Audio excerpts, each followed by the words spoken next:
Começa agora o Meia Pantufa. Bom dia, boa tarde, boa noite, boa madrugada, pessoal! Todo mundo com os fones de ouvido porque tá começando o seu Meia Pantufa. Toda terça às 5 da tarde no seu player favorito. Eu sou o Luiz Leão e tenho aqui comigo do meu lado, como sempre, o meu amigo Gustavo Azevedo. Bom dia, tarde, noite, madrugada, Gusta. E aí, assistidores e assistidoras de filmes e séries? E da próxima vez que eu for fazer essa introdução, eu vou ter que trocar a parte do como sempre pro Lucas e colocar com de vez em quando, né? Porque o Lucas tá fugindo da gente. Esse é o segundo episódio seguido em que o Lucas vai mandar o áudio por fora e eu vou explicar pros ouvintes do Meia Pantufa. É porque o Lucas ficou com medo de a gente cantar parabéns pra ele aqui na gravação, porque essa é a semana de aniversário dele. Então ele falou, quer saber? Eu não vou aparecer não, eu vou inventar aqui uma desculpa, um almoço, não sei o quê. Então não pôde vir, mas você ouvirá a doce e suave voz de Lucas Abreu aí nas gravações por fora também, com os comentários dele sobre o filme de hoje. Como vocês já devem ter ouvido uma risada aí no fundo, muito familiar pra quem segue o Meia Pantufa, a gente também tá hoje com o nosso ilustre convidado, sempre muito bem disposto a vir aqui trocar uma ideia com a gente, vem lá do RDMcast, e do doutorado, e do serviço, e do fogo no Brasil, tudo enfrentando pra estar aqui com a gente de novo, Thiago Natário. Bom dia, boa tarde, boa noite, boa madrugada, Thiago. Prazer ter você aqui com a gente de novo. Opa, pessoal, sempre um prazer estar aqui. Olá pra galera do Meia Pantufa. E eu não sei qual que é o mais perigoso, né? O doutorado ou o fogo, assim. Não é a mesma ou coisa? Ou trabalhar em escola, tudo junto, assim. É a visão do apocalipse, né? Aí faz uma versão desse filme aqui, né, que dá tudo errado lá pra uma das personagens, né, no finalzinho, você começa a dançar porque terminou o doutorado e aí vai levar o doutorado de uma cidade pra outra, o papel cai no fogo. Se fode na banca, assim. Perdeu o arquivo. Enfim, Deus me livre, bate na madeira. Tá batido aqui. Yorgos Lanthimos, o que dizer? Depois de aproveitar muito bem o sucesso de crítica que foi Pobres Criaturas, o diretor grego pegou o embalo e mais ou menos um ano depois lançou Tipos de Gentileza, utilizando alguns de seus favoritos no processo. O longa é um conjunto de histórias curtas, bem ao estilo do seu diretor, e explora vários temas simultaneamente. Aqui acompanhamos um homem com todos os aspectos da sua vida controlados pelo chefe se rebelando, um policial que vê o retorno de sua mulher desaparecida, mas suspeita que algo não é o que parece, e por fim uma mulher que busca encontrar uma pessoa muito específica para um culto muito específico de pessoas bem específicas. Não tão específicas, porque são pessoas que a gente viu várias vezes, né? O próprio William Dafoe, a gente viu 3 versões dele. Porém, extremamente então específicas, porque tem que ser ele. Se não for esse povo, ele não... tinha 2 filmes pra ele fazer, ele teve que pegar tudo de novo. É o William Dafoe versão transuda, né? Exatamente. Nossa, que errado, mas vamos falar sobre isso. É realmente um ator multifacetado, né? He can do anything. Até a versão transuda do William Dafoe saiu aqui, né? Ai, Yorgos, saiu. Oh, meu Deus, Yorgos. Bom, mas a pergunta que fica é, como é que esse filme se relaciona não só com o anterior, mas com a filmografia do Yorgos como um todo? E assim, a pergunta mais importante, pelo menos pro contexto do podcast, é o que a gente achou? Quais são as melhores características do filme? Será que alguma das histórias é muito melhor ou muito pior do que a outra? A gente vai falar sobre tudo isso aqui hoje. Antes de começar, você já tá seguindo a gente no seu agregador favorito? Aproveita que ainda tá começando e clica em seguir. É rapidinho e você se torna o primeiro a saber sempre que o Meia Pantufa tiver conteúdo novo. Eu vou mudar um pouquinho o jeito de falar pra não parecer que eu tô imitando o Lucas, tá? E tem uma outra coisa bem importante. Se o seu agregador de podcast tem um sistema de avaliação, é só dar uma nota boa aí pro Meia. Geralmente é um sistema de estrelas, que tá no começo do seu feed, é só clicar no podcast e avaliar. Se for avaliar bem, se for avaliar mal, não avalie, por favor. Quanto mais avaliações boas, mais os agregadores distribuem o Meia para as pessoas interessadas. Bom, chega de enrolação agora, né? Muito recado, muita coisinha. Hoje a gente vai falar sobre tipos de gentileza, kinds of kindness, com o Thiago Natário, no Pipoque Pantufas.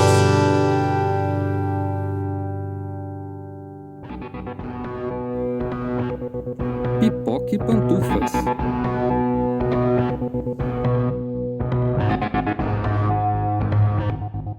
Kinds of kindness, tipo de gentileza. Eu tava até conversando com os meninos em off, a gente não costuma falar sobre os filmes em off, quem acompanha o Meia já sabe disso, mas assim, hoje eu vou fazer 2 feiuras, eu acho, que é quebrar aquela máxima, sabe aquela máxima de mãe, Thiago? Se você não tem nada de bom pra dizer, fique calado. A gente vai quebrar essa hoje e vou quebrar também a feiura de ficar muito efusivo na frente do convidado, que é uma coisa que a gente sempre tenta controlar. Mas eu acho que hoje vai ser difícil e eu acho que geralmente com o Yorgos ele quer causar esse tipo de coisa também, né? Ele quer causar efusividade no seu público, seja pro bem ou pro mal, ou neutro que seja, mas ele geralmente quer causar algum tipo de reação, né?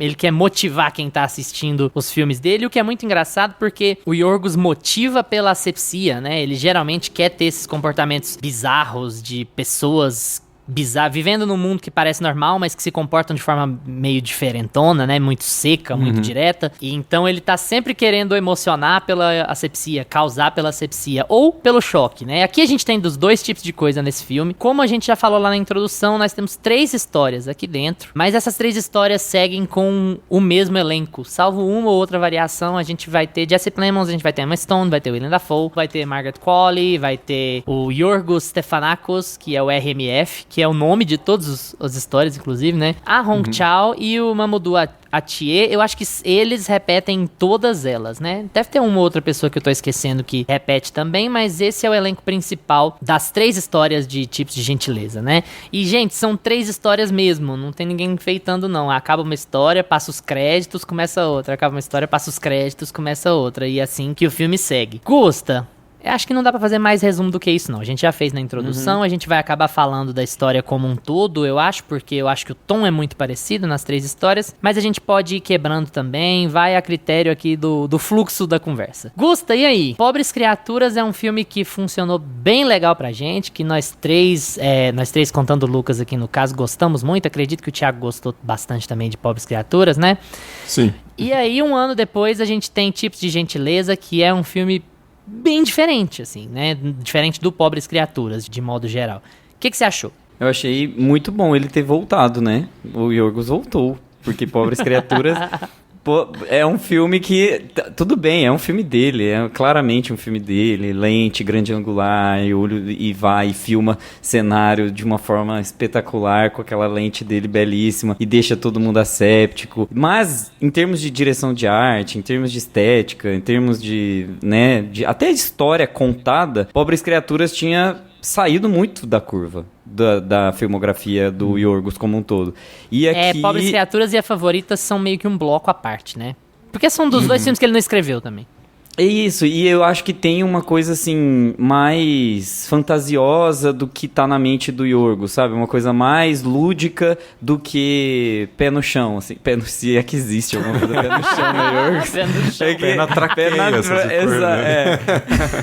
Então, eu acho que voltar para um Yorgos mais asséptico, como você mesmo citou, eu acho que foi legal, porque é isso que eu gosto no Yorgos, né? Eu acho que eu fiquei com uma impressão de que o Yorgos fez o Black Mirror dele, sabe? Ele fez tipo o Relatos Selvagens dele. Ele falou assim, você quer saber? Eu tenho muita coisa na minha cabeça e eu não tenho paciência pra ficar separando e fazendo um filme pra cada um. Eu vou juntar tudo e vou fazer uma experiência de crônicas aqui pro meu espectador, pra quem tava com saudade de mim. A gente falou muito sobre Pobres Criaturas, ganhei muito prêmio, tô muito cansado, sabe? De ser uma estrela que Hollywood quer construir em cima de mim.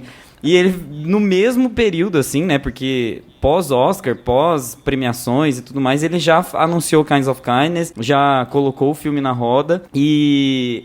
eu acho que ele voltou a ser, assim, 100% o que ele era na filmografia. Eu vejo muito Lobster aqui, eu vejo bastante... Dente Canino, né?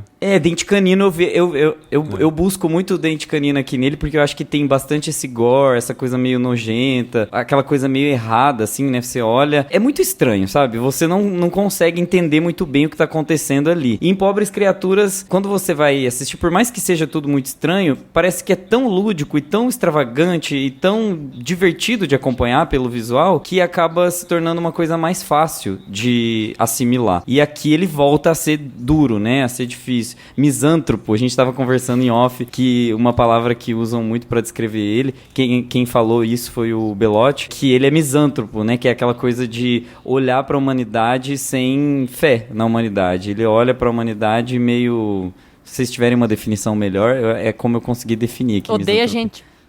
odeia a gente, ele odeia. Eu não gosto, ele acha, ele vê o pior nas pessoas. E aí ele coloca isso na tela. E aí por isso que me veio Relatos Selvagens, me veio Black Mirror, porque é uma forma de olhar o mundo assim também meio sem fé na humanidade, mas ao mesmo tempo com a visão do diretor, né? Então, pra mim, que sou um fã assim, de carteirinha do Yorgos, a experiência foi excelente. Eu assisti tanto pra assistir ele separadinho, como pílulas, quanto pra assistir ele de uma vez, assim, de uma sentada só. Teve até um comentário, eu queria finalizar minha fala com um comentário que um amigo meu fez. Eu postei que eu assisti o filme, né? Aí um amigo meu comentou no Instagram: nossa, que filme parado, nenhum personagem importa, eu não me interessei por ninguém. Aí eu fiquei assim... Mas esse é o primeiro filme do Yorgos, né, amigo? Exatamente. é sobre isso, sabe? É sobre isso.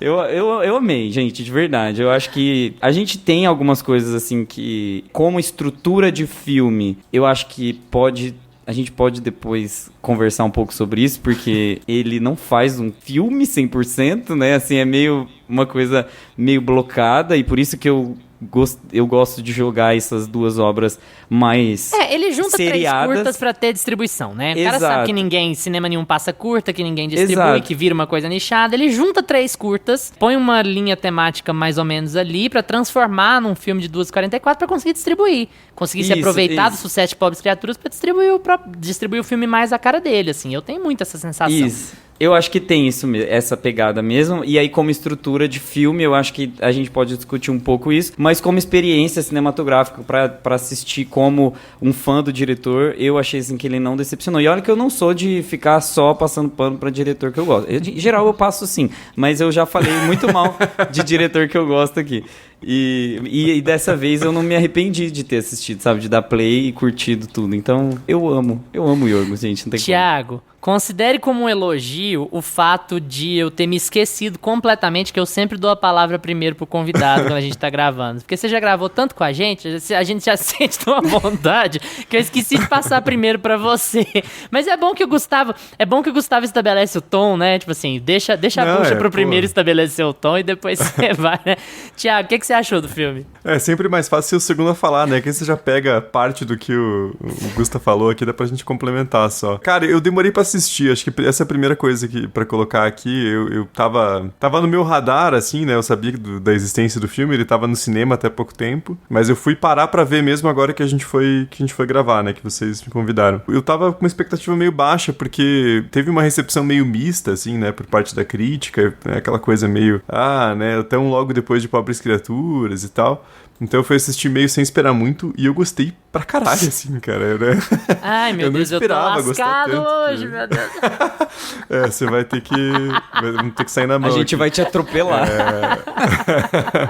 Mas, 2 vezes ainda, né? Na rotatória. Com um Jeep.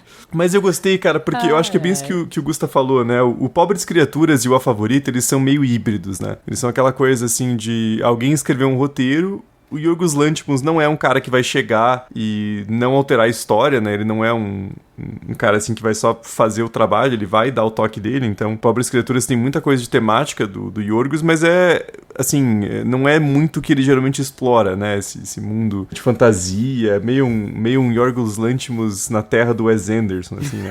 Uma parada meio muito bom. meio misturada, né? Aqui é o Yorgos Lanthimos raiz, né? É o tipo de filme que ele fazia na Grécia antes, né? Me lembrou muito, cara. Eu não sei se vocês viram, porque é muito nicho, assim. Eu vi esse ano só esse filme, porque a gente foi gravar uma pauta no RDM sobre o Yorgos Lanthimos, né? Que é aquele Alpes, que é um filme dele de 2011, assim. É o segundo filme que ele fez, segundo longa. Que é uma galera que... É um grupo, assim, que se organiza pra meio que um serviço de luto, assim. Então, morreu alguém na família e você contrata essas pessoas pra fingir que são a pessoa falecida e, né, levar a família pelo luto. E é óbvio que sendo um filme do Yorgos Lanthimos tem um monte de coisa absolutamente bizarra, assim, assim, né? De tudo que você possa imaginar entre relações familiares, né? E eu senti meio esse tom, assim, junto com o Dente Canino, né? Um filme dessa pegada do Yorgos Lanthimos ainda antes de ir pra Hollywood, né? Uma coisa bem de cinema grego, assim, raiz, só que com atores super famosos de Hollywood, né? Você dá pra Emma Stone fazer um papel bizarro que a galera fazia nos filmes anteriores dele, né? Então eu achei essa mistura muito legal, assim, uma coisa meio inusitada. E dá a impressão também que, sei lá, eles meio que já estavam gravando Pobres Criaturas, assim, especialmente os três principais ali, né? A Emma Stone, o Willem Dafoe e a Margaret Qualley. Falaram assim, vamos fazer já meio junto aqui, né? Filme barato meio mesmo, Ex-Pearl, né? Meio gravar tudo junto ali. Tanto que a Margaret Qualley, ela tem um papel nada a ver no Pobres Criaturas, né? Ela aparece 2 minutos. Eu acho que ela só já tava ali. E eles meio que falaram, cara, quer aparecer aqui também? Tipo, tava no set já do bobeira, né? Mas enfim, eu gostei bastante do filme. Tô aqui pra defender. Tá, Luiz? Beleza. Boa sorte. Tudo bem. Eu vou controlar meu comportamento, eu prometo. Porque como tem 2 defendendo, eu não vou ficar esperneando, não. Vocês gostaram, vocês cara, gostaram. Mas aí que é legal. Gente, eu detestei esse filme num nível. Né?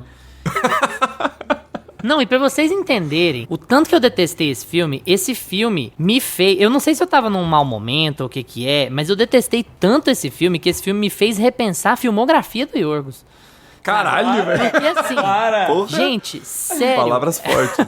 É uma coisa assim, porque, por exemplo, quando a gente comentou sobre o Yorgos, a gente já tem episódios sobre ele aqui, né? Eu gostei muito de Dente Canino, eu gostei de Sacrifício do Cervo Sagrado, e o Tips de Gentileza, ele segue a mesma lógica, assim, de comportamento humano e a mesma lógica de história. Mesmo ele tendo 3 histórias diferentes, eu acho que ele segue mais ou menos a mesma lógica de história. Mas eu fiquei com uma sensação de que tinha alguém tentando fazer uma paródia do que é um filme do Yorgos, que eu fiquei em choque, assim, gente. Me desculpa, eu sei que vocês gostaram e eu vou bater muito, mas assim, eu achei tão bobo, tão, sabe, sem conteúdo, um choque pelo choque, uma coisa de, sabe, parece uma história que já foi repetida várias e várias vezes, parece um Lynch que não se preocupa muito com o que tá fazendo, sabe? A Emma Stone começa a falar lá na última história, começa a falar de um sonho que ela teve, e ela vai falando super rápido, e ela vai tentando casar uma coisa com a outra, e a coisa não, sabe, eu acho tudo tão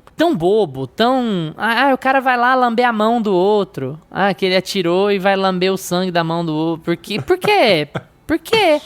Sabe? E assim, isso me incomoda porque eu consigo perceber com muita facilidade, assim, qual é o objetivo temático de Dente Canino, por exemplo, e qual é o objetivo temático de Sacrifício do Cervo Sagrado. Eu acho que o contexto é muito legal, o contexto é muito bom. É óbvio que o Yorgos, quando ele tá falando em Dente Canino, ele tá fazendo uma extrapolação da paternidade tóxica, do homem controlador que regula todos os aspectos da vida da família e como ele acaba destruindo a família por causa disso, sabe? Você tem essa leitura e você faz essa extrapolação pelos comportamentos que estão rolando lá. No Sacrifício do Cervo Sagrado, você tem uma leitura também muito familiar, ele tem um problema sério com família, ele precisa ver lá na terapia, sinceramente. Mas ali no Sacrifício do Cervo Sagrado, você tem a coisa de lidar com favoritos, de ter uma visão muito cínica sobre a morte, você ser colocado numa posição impossível, você ser colocado numa escolha de Sofia, mas você racionalizar aquilo, porque a humanidade é babaca. Então é uma escolha de Sofia que você vai racionalizar em cima. Qual dos meus filhos tem mais futuro? Minha esposa tem mais futuro do que os meus filhos? Quem que merece mais morrer? Quem que tem mais valor pra sociedade? Então, é aquela coisa da misantropia com um propósito que é apresentada, e nesse sentido, você ter o desenho de personalidade dos personagens do jeito que tem, justifica o tema. O tema justifica o comportamento justifica o tema. Eu gosto muito de Dente Canino e eu gosto de Sacrifício do Cervo Sagrado também, pra pegar os 2 exemplos aqui. Mas esse filme me parece não querer dizer nada. Eu não sei se ele tá fazendo uma crítica a cultos, eu não sei se ele tá fazendo uma crítica à humanidade, eu não sei o que ele tá querendo dizer, eu não sei o que ele tá querendo apresentar naquele tipo de situação. Eu perdi a linha temática. Talvez eu não esteja entendendo a linha temática, talvez eu esteja de má vontade com o filme, mas ele me desagradou muito, assim, sabe? Porque eu achei tudo muito desconexo e eu comecei a ficar percebendo os truques, entende? Quando a história tá se arrastando, alguém vai lá, a pessoa vai lá, põe a outra numa sauna e lambe a barriga dela. Aí quando a outra, a história tá começando a ficar meio chata aqui, eu vou lá entrar na casa e roubar uma raquete. E tá bom. E aí? tá, o que mais você tem pra me apresentar, sabe? Isso me desagradou profundamente, assim. E eu gosto muito da Emma Stone, eu gosto muito do Jesse Plemons. Eu acho que o Jesse Plemons é o Philip Seymour Hoffman dessa geração. Acho que eu até já falei em algum outro episódio, assim. Porque ele é o tipo de ator que ele tem aquela... Assim. Ele tem aquela mesma cara lá, mas ele melhora tudo que ele põe a mão, sabe? Ele é um ator muito... É muito agradável ver ele em cena, porque ele aparenta não ter versatilidade, mas ele tem, sabe? O Philip Seymour Hoffman tinha um pouco essa cara. Você olhava pra ele e falava assim, ai, sei lá, parece que esse cara é meio um character actor, né? Ele tá lá pra fazer sempre o mesmo papel, mas cada papel que você via dele, ele era completamente diferente. A personalidade dele era completamente diferente, o jeito dele era completamente diferente. Eu comparo muito os dois, e eu acho que o Jesse Plemons tá muito bem, especialmente na primeira história. Depois ele perde um pouco espaço, né? Mas assim, especialmente na primeira história, ele tá muito bem. Então, como ponto positivo, eu diria que é ele, assim, que eu gosto muito dele. Mas de resto, não me desceu. Sério, eu tô com dificuldade até de verbalizar. Eu acho até legal que a gente vá discutir pra ver se eu consigo, ao longo da nossa discussão, ir verbalizando o que esse filme me impactou. Porque eu achei ele qualquer coisa. E eu achei, assim, eu fiquei com a impressão muito triste de alguém tentando parodiar o Yorgos, sabe? Um diretor que adora o Yorgos e tá tentando imitar ele. E aí, até no formato, eu acho o formato desagradável, eu acho o elenco mal aproveitado, porque as histórias são meio bobas, sabe? É sempre... Eu já vou passar o microfone, eu prometo. Mas assim, o que mais me incomodou é que você tem 3 histórias pra contar, ao invés de uma só. E tudo que você tá vendo parece que você já viu antes. Parece que eu já vi o próprio Yorgos fazer e fazer melhor. Ou parece que eu já vi outros diretores fazerem melhor. Então eu achei que o filme ficou meio um caco, assim. São pedaços de boas ideias que são jogadas num contexto que não funciona, sabe? Quem quer ir depois de mim? Vou passar pro Thiago, que eu já comecei já. É só falar assim, tudo que o Luiz falou, mas ao contrário. Bem simples. Sobe os créditos, não, sabe? Mas eu entendo porque quando você fala assim, o filme não quer dizer nada. Realmente, não tem como argumentar que não é isso. Mas é que tá, eu acho que daí quando você fala assim, me fez reavaliar a filmografia do Yorgos, eu concordo com esse ponto, porque o Kinds of Kindness não tem nada de diferente do que ele já fez antes, assim, né?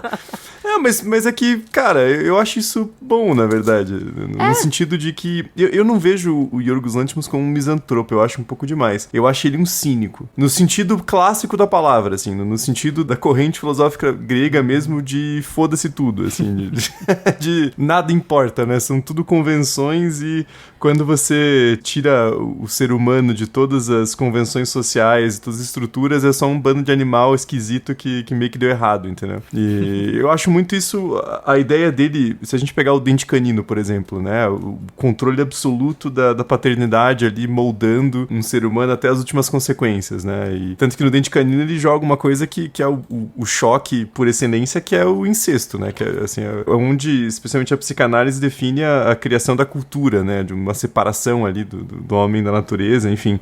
E é por isso que a gente chama, Thiago. Padrão. Mas eu acho que tem muito disso aqui no Tipos de Gentileza, né? As histórias seguem essa linha ali. A primeira, no caso, com uma noção, assim, de um sujeito que não quer ser sujeito, né? Mas ao mesmo tempo ele quer, porque assim, ele quer não ter subjetividade, porque ele quer simplesmente fazer o que alguém manda ele fazer.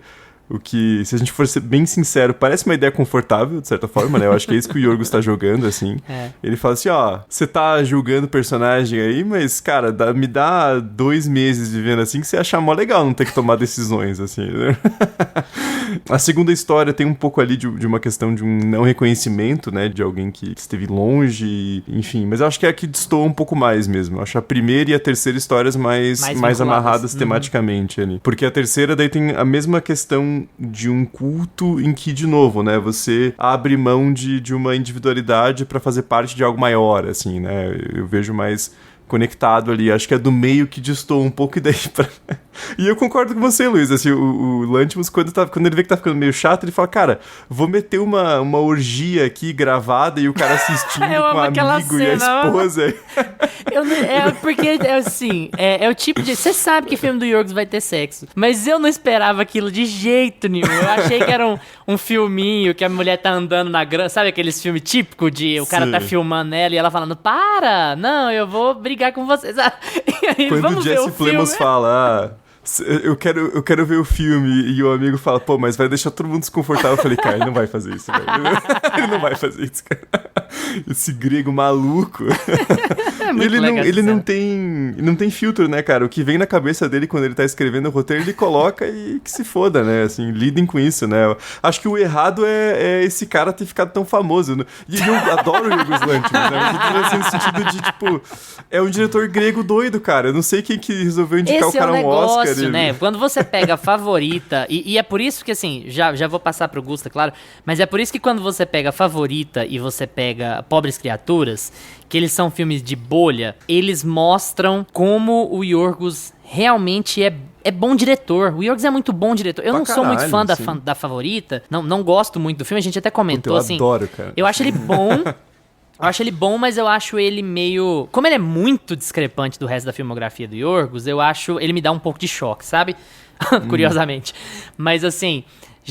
Mas ele, Pobres Criaturas, que são os filmes que ele não escreveu, ele mostra como é bom diretor, né? Como ele é um bom diretor contratado também, né? Eu acho muito curioso porque eu pego dois diretores que têm mania de agirem como diretores contratados, que são o Yorgos e o Linklater, que são diretores radicalmente diferentes um do outro. O Linklater, quando ele faz filme contratado, ele faz naquele modelinho americano que você adora, que você vai ficar investido, que você não vai ver o tempo passar, como é o caso ali de Assassinos por Acaso e tal, que eu adoro esse filme. Muito bom, aliás. Também assisti faz pouco tempo. Então, como é o caso de Escola de Rock, de Assassino por Acaso, que são filmes, assim, do padrãozinho americano, sessão da tarde, vai passar na tela quente ou na sessão da tarde, sei lá, e você vai investir, você não vai ver o tempo passar. E o Yorgos, quando ele é um diretor contratado, ele usa todas as ferramentas na mão dele pra criar um universo um pouco distorcido. No Pobres Criaturas até muito distorcido, mas assim, um pouco distorcido, né? Nisso, A Olho de Peixe faz muito efeito nos dois filmes, sabe? Porque ela literalmente distorce o que você tá vendo, né? Você acaba investindo que aquilo é um mundo de fantasia e tal. Então, eu acho que a diferença do Linklater contratado pro Linklater autoral e a diferença do Yorgos contratado pro Yorgos autoral é muito grande. Então, aí você tem razão, eu tô concordando plenamente com você que o problema é quem fez esse cara ficar famoso. Porque falar que os dois filmes são bem dirigidos, né? É óbvio que os dois filmes são bem dirigidos e os dois filmes são muito bons. Só que aí você dá uma notoriedade pra um cara que é maluco, né? E aí, a hora que ele volta, vai, opa, peraí, tá. Então você é assim? E eu falo da maneira mais elogiosa possível, tá? Desculpa atropelar o Gusta aqui, mas só pra deixar claro que eu digo assim, o errado é esse cara ter ficado famoso porque o Yorgos Lanthimos de verdade é esse aqui, não é o do Pobres Criaturas, entendeu? O do Pobres Criaturas é o Yorgos Lanthimos acorrentado, assim.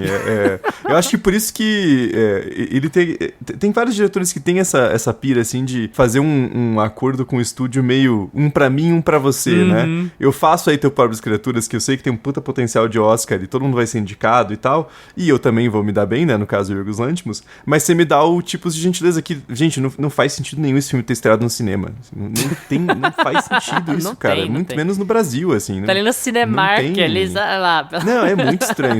Isso é filme de festival, assim, sabe? É o tipo de filme que nicho, assim. E ele só teve essa projeção que ele teve porque o Yorgos Lanthimos tinha acabado de fazer Pobres Criaturas e botou no acordo, entendeu? Claramente, assim, não tem muito apelo pra além disso. A questão é que eu adoro esse Yorgos Lanthimos cínico, entendeu?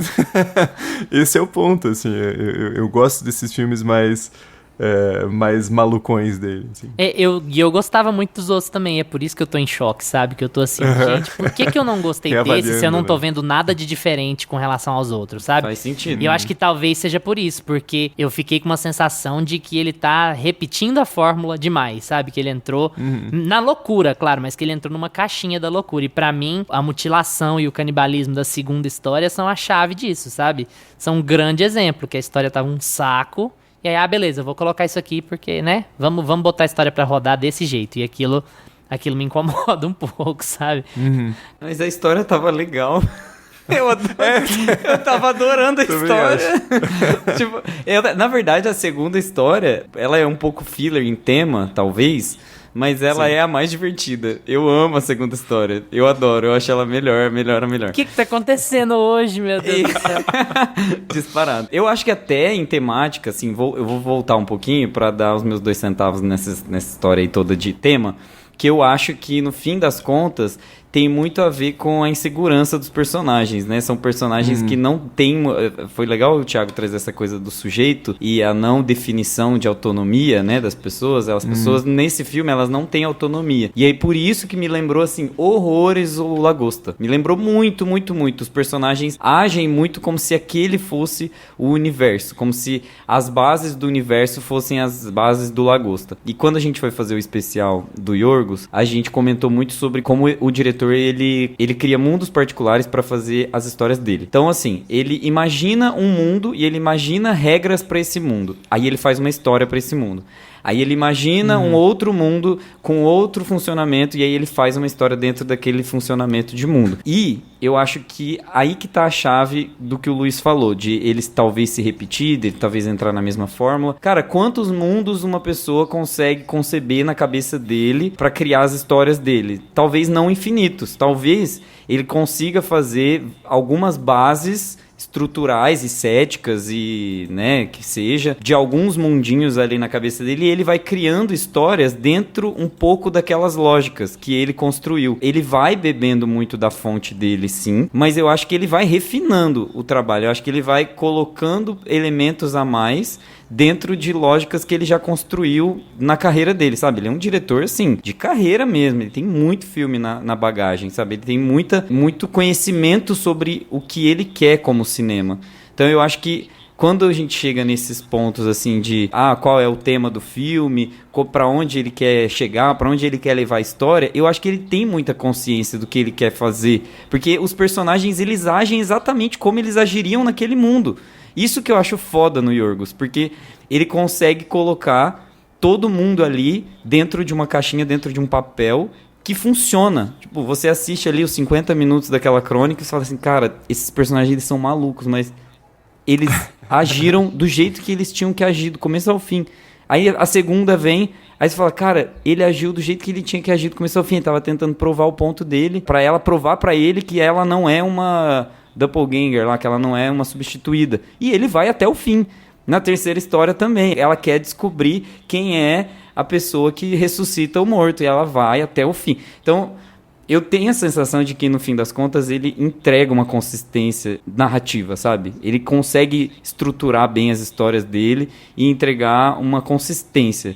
Por mais que seja uma doideira. Por mais que ele esteja em outro platô. Ele está escrevendo com outras regras, com outros... É outro parafuso. A cabeça dele é outros 500. Por isso que a gente estranha. Porque a gente vai assistir um filme dele e a gente fica horrorizado com o que está sendo colocado ali. Porque as regras não são as mesmas, né? Elas não estão postas pra gente. Elas estão postas pros personagens. E é isso. Só antes do Thiago ir, eu só queria fazer um asterisco. E esse é o problema. Se eu ficasse horrorizado, eu tava de boa. Porque o objetivo era meio esse, sabe? É o dente canino, é o sacrifício ser sagrado. Eu acho aquela cena dele encapuzado no sacrifício ser sagrado fantástica, assim, sabe? Mas eu não fiquei horrorizado. Eu fiquei assim... Tá, mais uma vez, entendi. Sabe? Tá bom, entendi. Sabe, perdeu o impacto pra mim, pelo menos, né? Eu não sei se o objetivo é horrorizar, cara. Eu acho que, de novo, o grande erro é esse cara ter ficado famoso. Assim. Eu acho que o ponto é que a gente tá vendo a sessão de terapia de um maluco, assim. É um pouco isso, né? Essa é a pira, porque eu acho que é interessante vir esse filme logo depois do Pobres Criaturas, né? É meio que o Yorgos dizendo assim, cara, eu cansei de brincar de diretor consagrado e que é indicado ao Oscar, assim. Eu quero fazer minhas maluquices aqui em paz e não é nem pra muita gente ver também, é só pra ser minha pira aqui. Deixa eu colocar todos os meus pensamentos intrusivos em um filme pra eu não fazer merda com a minha família, né? Eu acho que é isso, assim, na verdade. Sim. Na verdade, ele tá colocando a energia maluca dele nos filmes pra não cometer nenhum crime, assim. Eu tenho um pouco essa impressão, mas falando sério, ou não também, porque foda-se, né? Nada importa, né? Mas eu não sei se eu concordo, Luiz, que a coisa surpreendente, entre aspas, que não é tão surpreendente assim, mas o comportamento bizarro de algum personagem, ele acontece no momento em que a história tá ficando parada. Eu, na verdade, vejo mais como não estar acontecendo uma coisa estranha, que é o estranho nos filmes dele, assim. O momento de um comportamento normal, entre aspas, é o que a estranho, porque ele sempre quer subverter expectativas, né? Isso que eu acho legal do Yorgos Lanthimos, o cinema dele é meio que uma desconstrução do padrão de comportamento esperado de um ser humano, né? A gente espera que as pessoas tomem decisões racionais. Então, assim, sei lá, vamos pegar a primeira história. A gente espera que o cara se revolte contra um controle absoluto da vida dele. E não é isso que acontece, né? Ele, na verdade, fica completamente perdido quando ele não tem esse controle. Na história do meio, a gente espera que o cara fique explodindo de felicidade quando a esposa dele volta. E o que acontece é o oposto, né? E na terceira também tem essa noção de que o culto do mal tá sequestrando a Emma Stone e ela quer voltar pra família, e a gente descobre que o marido dela é tão escroto e horrível e cruel e tudo que você possa imaginar quanto o personagem do Willem Dafoe, né? Então é sempre essa quebra, né, de uma ação que não é esperada, que acontece no Pobres Criaturas e no A Favorita, mas um pouquinho mais controlado ali, porque é o cinema mais... mainstream, né? Misturado. Mais mainstream. Eu acho até o Kinds of Kindness, eu acho muito diferente, inclusive, do Lagosta e do Sacrifício do Servo Sagrado, assim. Eu acho que esses dois já são filmes um pouco mais controlados, entre aspas, né? Apesar de acontecer muita coisa bizarra, eles têm uma linguagem um pouquinho mais hollywoodiana, entre aspas, né? Uma mistura. O Tipo de Gentileza de novo, assim, é um filme que o Yorgos faria na Grécia há 10 anos atrás, só que a Emma Stone tava dando sopa e eles são brother e ele falou, vamos gravar aí, pô. Dá nada, não. Jesse Plemons não nega ninguém também, né? Chegou lá com o roteiro, opa, fácil. Não, né? Inclusive, eu queria só aproveitar o gancho da Emma Stone e elogiar, assim, gente, eu rasgo todos os verbos possíveis pra Emma Stone, porque como que essa menina sai de La La Land, aí depois ela faz A Favorita, aí depois ela faz o Pobres Criaturas, e depois ela faz esses papéis aqui também diferentes, ela sempre foi boa, amigo, até no NCA ela era boa, sabe? Não, mas é porque, assim, eu acho que ela tá, sabe, depurando, fazendo uma... Eu não sei, ela tá virando uma... Ela tá virando uma preciosidade, uma pepita, assim, incrível, velho. Ela vai ficar muito no meu coração. Por exemplo, a hora que ela aparece num pôster, eu já quero assistir, eu não quero saber mais o que é. Pode ser, sei lá, qualquer filme da Sessão da Tarde, eu tô vendo. Pra também conectar com o que o Gusta falou, uma coisa que eu sempre amo nos filmes do Yorgos é como ele trabalha com atores e atrizes, né? Assim, a liberdade que ele dá pra seja esquisito, assim. E eu acho que a gente não pode subestimar o quanto isso é difícil, porque tem muito filme, muito, enfim, né, obras culturais que tentam fazer isso, mas fica aquela coisa meio... Às vezes você percebe que os atores não estão tão compromissados assim, ainda tem uma barreira de vergonha, e o Yorgos consegue construir um ambiente que você, assim, passa por cima de tudo isso, né? Eu fiquei pensando na comparação com o Triângulo da Tristeza, aquele filme de 2022 que foi indicado ao Oscar, que ninguém entendeu, que eu acho que tenta fazer um pouco do que o Yorgos faz, mas sem o mesmo nível de sucesso. Também, né? Assim, diferente. E isso. Você tá querendo que eu abandone meu próprio podcast hoje, Thiago? É isso? A gente fez um episódio com o Thiago, eu acho, desse filme. Não, foi com o Paulo Ernesto. Não, acho que não. Ah, foi com o Paulo. Ah, droga. Mas eu tinha assistido. E assim, eu achei que o Tipo de Gentileza funciona melhor, assim. Mas a ideia é parecida, mas também... na verdade, né? Assim... Pô, não, votar no Aécio é melhor do que votar no Bolsonaro. Boa. Quando o seu parâmetro tá lá embaixo, pô. Nossa, para. Eu odeio o Triângulo da Tristeza, gente, com toda a força do meu coração. Eu acho que é um mais, assim, ficou no meio do caminho. Eu acho que o Yorgos tem mais a capacidade de ir até as últimas consequências com as ideias malucas.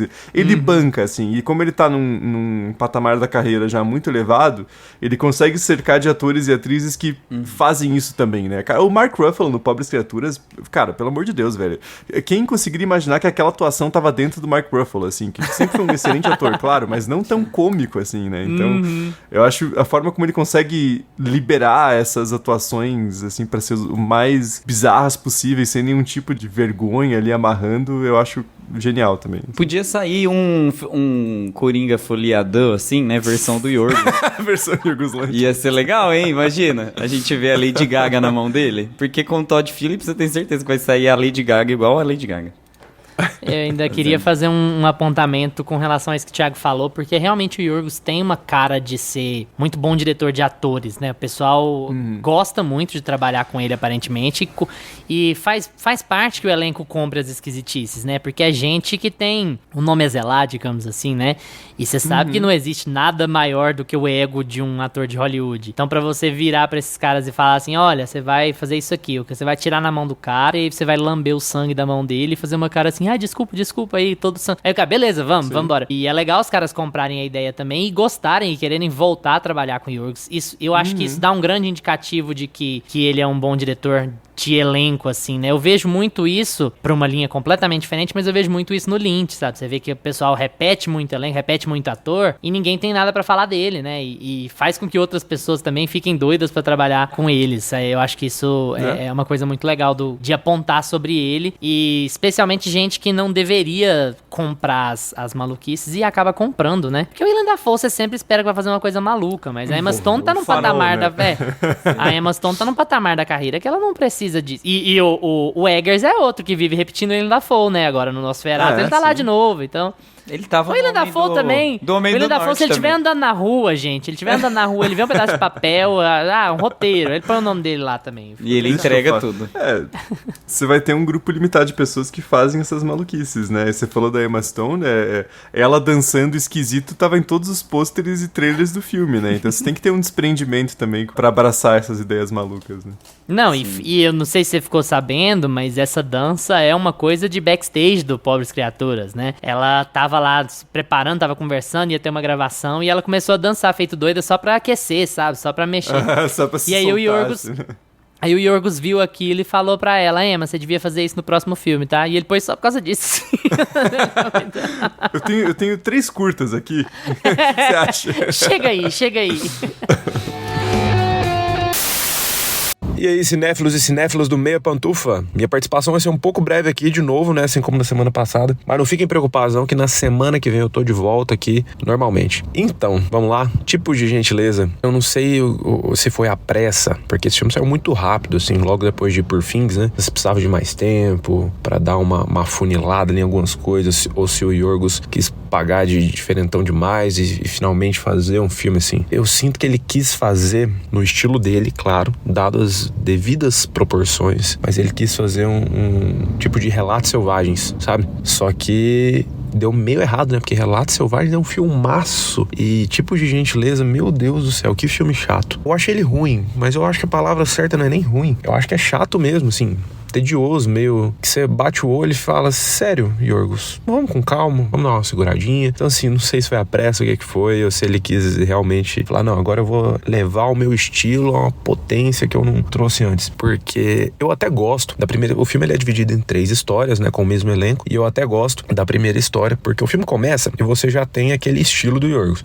Você já fala, é o estilo do Yorgos aqui que eu tanto gosto, você já vê como que os personagens interagem daquela maneira mais fria, e você meio sem entender, e tem aquele clima meio estranho, e aí você embarca, né? Pelo menos comigo eu embarquei ali na primeira história, fui tentando entender o que estava acontecendo, e já entrei na vibe, só que aí terminou, eu falei, tá, ok, vamos lá. Essa primeira história não foi das melhores coisas que eu já vi, mas legal. Chega na segunda história, pra mim já descambou.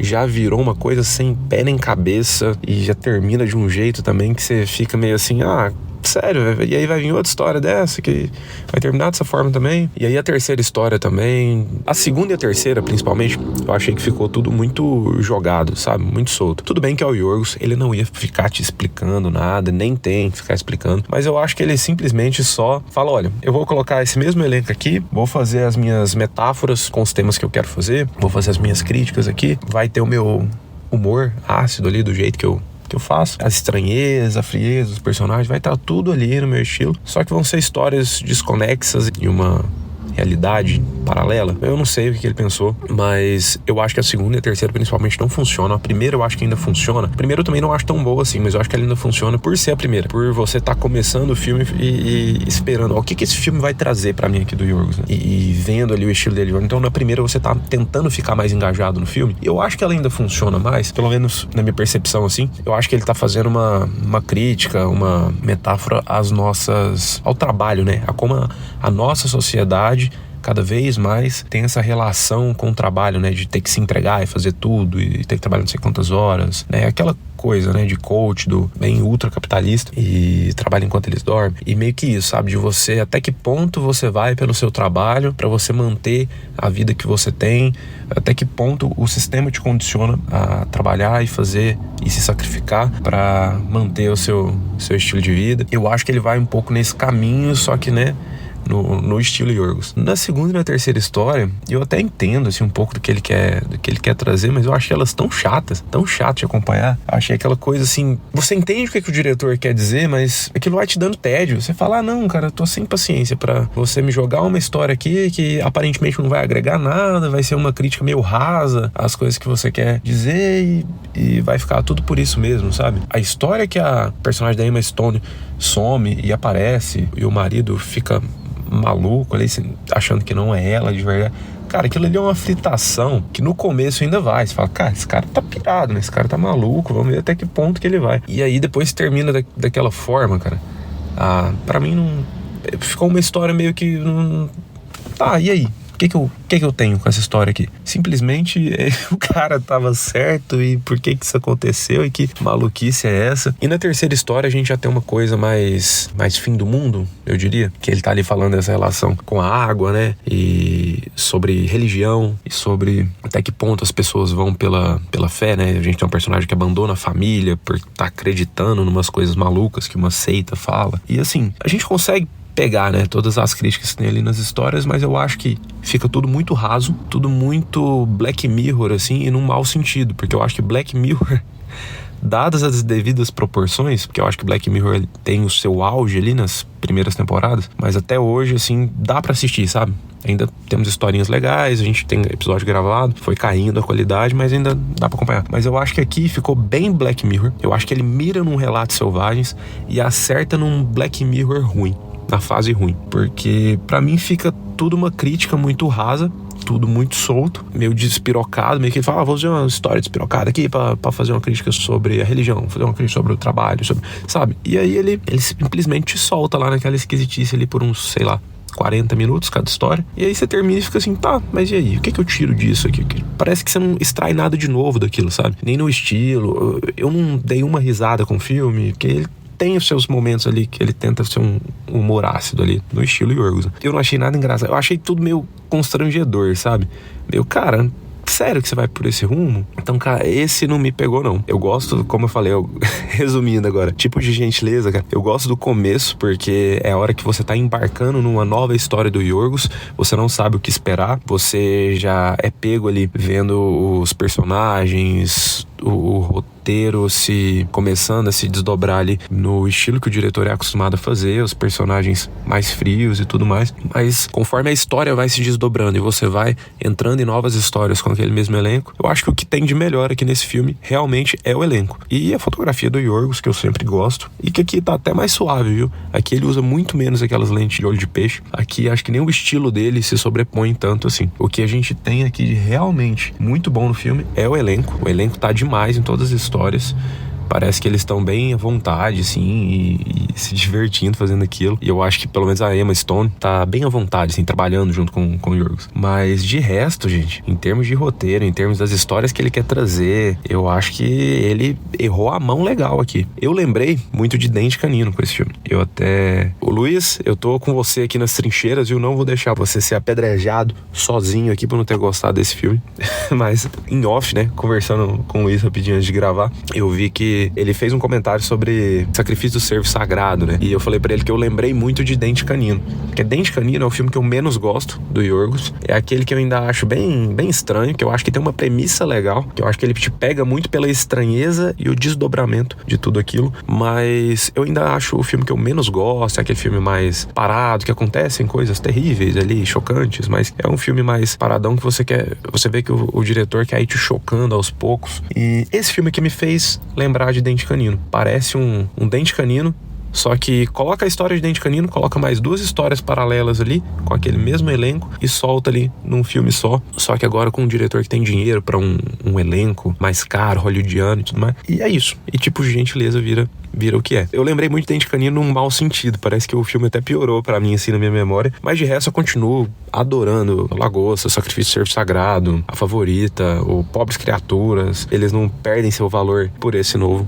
sucesso do Yorgos, porque eu tô vendo muita gente criticar ele aí também, sucesso, por esse novo filme do Yorgos. E eu tô vendo muita gente criticar o Yorgos, falando que ele sempre foi assim, porque não gostaram de tipo gentileza, e falar, porque ele sempre foi assim, nunca gostei das coisas dele, tá. Cara, eu acho que não. Eu gosto de muita coisa dele ainda, esses filmes continuam sendo excelentes, assim, na minha memória. Dente Canino, que eu realmente não envelheceu bem na minha memória, vendo esse filme, me fez lembrar dele e pra mim piorou. Então, resumindo, eu acho que ele errou feio a mão aqui. O filme, pra mim, ele foi tedioso, ele foi um filme chato mesmo, assim, de se ver, muito por esse sentido, porque eu acho que o Yorgos, ele pega o ótimo elenco, que é a melhor coisa do filme, mas ele simplesmente joga 3 histórias aleatórias ali, mira num Relatos Selvagens, acerta num Black Mirror na fase ruim, porque Black Mirror, pelo menos, ele traz uma crítica que você consegue encaixar mais na sua realidade, por mais rasa que ela seja, nos piores episódios, ele traz uma coisa que você consegue fazer uma relação mais próxima da nossa realidade que a gente vive atualmente. Ele sempre traz assuntos mais atuais. O Yorgos parece que ele foi em assuntos batidos, a nossa relação com o trabalho, a religião. Pra mim ficou muito raso. Parece que eu já vi essas críticas sendo feitas por outras pessoas de uma maneira melhor, de uma maneira que eu consegui absorver mais coisa e que me impactou mais. Esse filme ele não consegue me impactar. Só parece que é um cara tentando fazer, olha só como eu sou diferente, olha só como eu sou diferentão, olha só como a minha crítica vai ser mais ácida, e sabe, fiquei com essa impressão e isso me fez me perder um pouco ali no filme. Então, tipo de gentileza, pra mim, o maior trunfo dele é o elenco, e o diretor, o roteiro e todo o seu estilo, pra mim, não combinaram muito não. Pra mim, ficaram histórias bem jogadas. Se fosse pra escolher uma, eu gosto um pouco da primeira, a segunda, pelo amor de Deus. E é isso, gente. Infelizmente, essa foi a minha opinião sobre tipos de gentileza. Eu vi esse filme, não vi a hora dele acabar, então, cara, de verdade, esse não deu pra mim. Mas espero que o Yorgos tome seu tempo e volte de novo com um filmaço aí, né? Porque dessa vez ele deu a sua escorregada. Valeu, galera. Um abraço e até o próximo episódio. Eu queria propor aqui uma abordagem pra gente falar um pouquinho, não precisa aprofundar muito, até porque a gente já abordou por cima todo o filme, mas queria falar um pouco mais dividido sobre as 3 histórias, assim, pra gente fazer um parâmetro do que a gente achou, de qual que a gente gostou mais e do porquê. Começando pela primeira história, em que a gente conhece o Robert, interpretado pelo Jesse Plemons, e a gente vê ele, a primeira vez que a gente vê ele tá causando um acidente de carro, de propósito, e tá fazendo de tudo pra ser hospitalizado. Ele para na ambulância, ele tá só com um cortezinho na cabeça e aí ele quer ser hospitalizado. E você, aquelas coisas bem Yorgos, você não entende, mas você sabe que é a cara do Yorgos aquilo ali e passa pra frente. E aí a gente descobre que o chefe dele, o chefe da empresa dele lá, decide todos os aspectos da vida dele, manda tudo que ele vai fazer, decide o que ele vai comer, se ele tem que ganhar ou perder peso, o que ele vai beber, que horas, se ele vai transar com a esposa dele ou se não vai, se ele vai ter filho ou se não vai, que dia que ele vai fazer isso, que dia que não vai. E aí, um dia ele pede pra esse acidente, né, o acidente acaba não sendo tão forte quanto se imaginava, e o chefe dele pede pra repetir, e ele fala que não vai repetir, porque ele não quer que o cara morra, e ele não quer causar a morte de alguém. Essa foi uma fala pouco Yorgos, porque um personagem do Yorgos não estaria nem aí pra causar a morte de alguém ou não, mas aí o cara ficou lá sentido, né? E aí quando ele recusa, o chefe dele, o Raymond, fala pra ele, não, tudo bem, você recusou, você durou muito tempo mesmo, ficou 10 anos fazendo isso, seja feliz, fica com Deus aí. Só que as coisas começam a dar errado na vida dele, agora que ele tem autonomia, as coisas começam a dar todas errado na vida dele, e ele fica tentando lidar com isso e buscando um jeito de voltar a ter alguém controlando todos os passos dele, que ele percebe que ele era muito mais feliz quando os passos dele eram controlados. Por incrível que pareça, eu acho que pegando na linha do que o Thiago falou antes, essa história me lembra mais, assim, o Ser Sagrado, por exemplo, no sentido de ser um pouco mais mainstream. Eu veria essa história desse jeito na mão de outro diretor, assim. Eu não acho que ela é eu acho que ela é a menos bizarra das 3, sabe? Gostei bastante dela nesse sentido, de ela contar uma história bem ao estilo do Yorgos, mas de achar ela bem palatável. Você concorda, Thiago? O que você achou dessa primeira história? Ah, sim, com certeza. Essa é a minha favorita. Pra já mandar real, assim, das 3 é a que eu gostei mais. Porque eu acho que realmente ela é a menos estranha, mas não também, assim. Eu acho que ela é... Porque afinal o cara atropela alguém na rotatória do estacionamento. Mas quando você tava fazendo o resumo até, Luiz, eu quase atravessei, porque eu sei que parece estranho a hora que o personagem de Jesse Plemons fala, não, mas eu não mataria alguém e tal. Mas eu não acho que ali é uma reserva moral. Eu acho que é só ele percebendo que é o destino dele, na real, assim.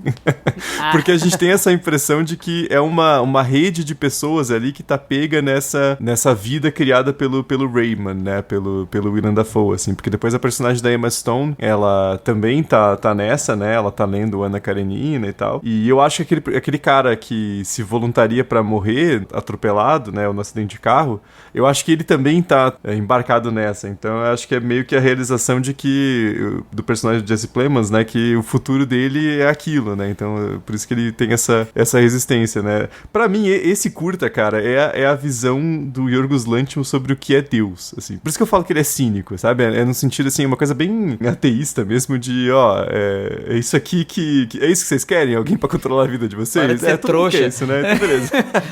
É ótimo como você é otário, cara. Você vai chutar uma parede pra fingir que quebrou o pé pra chamar a atenção de alguém, que é como você é patético, né? Eu acho que é um pouco disso, assim. E daí o Jesse Plemons abraça de uma maneira espetacular, assim, né? Ele tá muito bem na história. Né? É a que ele mais aparece, né? Eu acho que é a que ele tem mais presença, assim. Na segunda ele também ele é bem protagonista, né? Ele é o protagonista da segunda também. Mas eu acho que nessa ele mostra mais a força que ele tem como ator, assim, porque ele precisa passar por várias sensações em determinados momentos. É muito legal o começo, quando ele quebra o braço. Ele não quebra o braço, ele bate a cabeça, assim. Aí ele, eu acho que eu quebrei o braço, tá doendo muito. Aí a enfermeira assim, Aí ele, não, mas eu quebrei muito o braço, tá, tipo, muito doendo. Me leva pro hospital, acho que eu vou ter que ficar uns 3 dias internado lá, porque... Aí vai tá igual... É muito a gente hipocondríaco chegando no médico, né? É o Pablo Marçal, né? Sabe quando... Exato. Tomou uma cadeirada de plástico, falou, eu quebrei 3 costelas, um braço, perdi a mão, vai ter que amputar. Tomou uma cadeirada por cima, defendeu com o braço e saiu falando que quebrou a costela. Como? Não vi a costela. É exatamente isso. E a enfermeira era a gente olhando assim, falando assim, não é possível. Não tem condição. E é legal que ela assimila muito a função dela. Ela fala assim, o pessoal lá do hospital vai te falar o que é que aconteceu, tá? Que é exatamente o que aconteceu com o plano. Mas enfim, eu gosto desse, mas eu acho que tem muito a falar sobre o segundo ainda, que é o meu preferido. Eu acho que esse, ele só dá uma... apresentação, assim, sabe? De personagens. Porque eu acho que, como tem 3 curtas, eu acho que ele é muito um estabelecimento de tom pro que vai acontecer ali pro segundo e pro terceiro. Porque eu acho que, no fim das contas, ele tem um escalonamento, né? De ações e de tensões. Porque o último é sobre, literalmente, reviver uma pessoa. Você acaba tratando como uma espécie de primeiro ato, né? Exato. Eu acho que ele divide assim mesmo, sabe? É muito isso, assim. E ele é até mais soturno, ele passa em ambientes mais fechados, essa coisa mais de interação e diálogos. Então ele tem um tom um pouco mais calmo, né? Acaba sendo uma coisa mais de, olha, vamos pegar no ritmo, vamos começar isso aqui. Já comentei um pouco antes de passar pro Thiago, eu acho que essa é a mais palatável das 3, né? Essa é a que um diretor que tá vindo de Pobres Criaturas poderia contar sem muitos riscos numa distribuição de cinema, né? E eu gosto dela, assim, eu até não acho que é a minha preferida, eu acho que a que eu gosto mais é a última. Vou explanar os motivos, aqui foi cada um uma, você viu? Mas eu gosto porque essa aqui estabelece muito bem o tom de curiosidade. Você tem uma familiaridade, porque, de novo, não é uma história que é tão desconectada da realidade assim. A gente já viu em outros aspectos, claro, em aspectos menos esquisitos, mas a gente já viu essa coisa do cara que tá dentro de um jogo e aí ele decide desistir e aí ele percebe que a vida dele tava melhor dentro do jogo, assim. Então isso faz com que você se adapte bem à história e entender o que você vai esperar dela. Eu acho muito parecido com o Sacrifício do Ser Sagrado. No tom, assim, no tom de como os personagens se comportam aqui, de modo geral, de como eles dão naturalidade àquelas situações bizarras, e eu gosto do funcionamento dessa por conta disso, assim, eu acho que... E por conta do Jesse Plemons, eu acho que ele tá melhor das 3, ele tá melhor aqui, assim, pra mim. Ele tá entregando muito dessa dedicação que o Thiago falou, né? Acho que o Gusto falou. De sentir várias coisas, de demonstrar várias coisas num filme em que o diretor sempre pede pra você ser o mais seco possível. E ainda assim você tem que ser capaz de demonstrar trocentos tipos diferentes de emoção e de interpretação, né? Na segunda história... a gente acompanha aqui o Jesse Plemons, olha só, um policial. Ele acha que perdeu a esposa, na verdade não acha, né? Ele tá na dúvida se perdeu a esposa ou não. A esposa, se eu entendi bem, ela é uma bióloga, alguma coisa assim, né? Ela trabalha com investigação no mar. E aí... Algas, né? Algas, investigação de algas. E aí ela tem um naufrágio, ela e a equipe dela naufragam e eles ficam sem saber onde ela tá, o que ela tá fazendo. E ele tá sofrendo muito e tá querendo a volta dela, não tá desesperado pela volta dela, tá sentindo muita falta dela. Nada consola ele, nem os amigos, nem o trabalho, nem os amigos, bota muitas aspas aí, nem o trabalho. E aí um dia ela volta. Eles encontram ela volta e ele começa a achar estranho, começa a achar que ela não é ela, que ela foi substituída por, sei lá, um doppelganger, um alien, alguma outra pessoa muito parecida, porque ele tá achando os comportamentos dela muito, muito estranhos, muito diferentes do que ele imaginava, do que ele esperava. E aí a história vai se desenvolvendo em cima disso aí, ele começa a investigar, a procurar, perguntar pras outras pessoas que têm parentes envolvidos no acidente se eles também estão com a mesma sensação, e aí ele vai meio que dando uma surtada legal durante esse processo. Gusta, você já adiantou aqui pra todo mundo que essa é a sua história favorita. Fala um pouquinho mais desse segundo conto. RMF is Flying. Será que ela é uma bióloga, uma oceanógrafa? A gente vai colocar na votação desse episódio aí. Pra quem Se ao menos a gente tivesse algum amigo oceanógrafo pra gravar um podcast com a gente. E o pior é que eu tenho um amigo oceanógrafo. Que droga, ele ouve o podcast. Ele vai... Ok, todo dia eu me ferro com uma profissão diferente. É sobre isso, também que não tem nada de história nesse, né, Thiago? Estamos a salvo. Olha, vem aqui. Historiador se mete em tudo, né? Então, vocês dão um jeito. Mas eu amei esse aqui, sabe por quê, gente? Talvez pelos motivos errados, mas assim, não tem certo e errado com Yorgos, né? Por causa da troca de casal. Exatamente. Eu amei a cena em que eles estão assistindo e é constrangedor assistir filme pornô com dois amigos, né? Tipo assim... Jesse Plemons igual uma criança sentada na frente da TV, né? Achando mó legal, assim, deixa pior ainda, né? Nossa, é extremamente constrangedor. Mas o que eu acho interessante aqui é que no comecinho do episódio, eu até falei que me lembra muito Black Mirror, né? Essas três crônicas. E esse, pra mim, é o que mais me lembrou a parte boa de Black Mirror. Aquela coisa assim, de tem alguém aqui que foi substituído, e aí eu não sei se é uma IA, eu não sei se é um robô, eu não sei se é um androide, me prova se você é de verdade, se você tem fio, se você não tem, puxa o fio do olho pela retina e corta o dedo e me prova se é ou não é. Isso, pra mim, é assim, suco de Black Mirror. Poderia facilmente ter sido um episódio de Black Mirror. Porque agora Black Mirror não tá só tecnológico, né? Também tá tratando dessas coisas mais sociais e, enfim. E eu acho assim. Tem até lobisomem.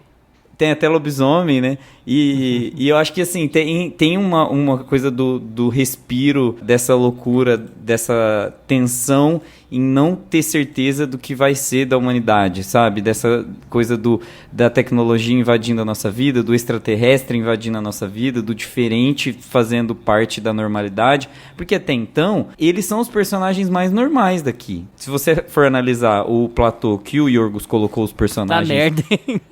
Mas vai, tipo assim, de tudo que o Yorgos fez até hoje, aquela cena lá dos dois casais trocando um pelo outro, a esposa, todo mundo transando, é a mais normal. Joga no Twitter aí. Joga aí, troca de casal no Twitter, que você acha? Agora...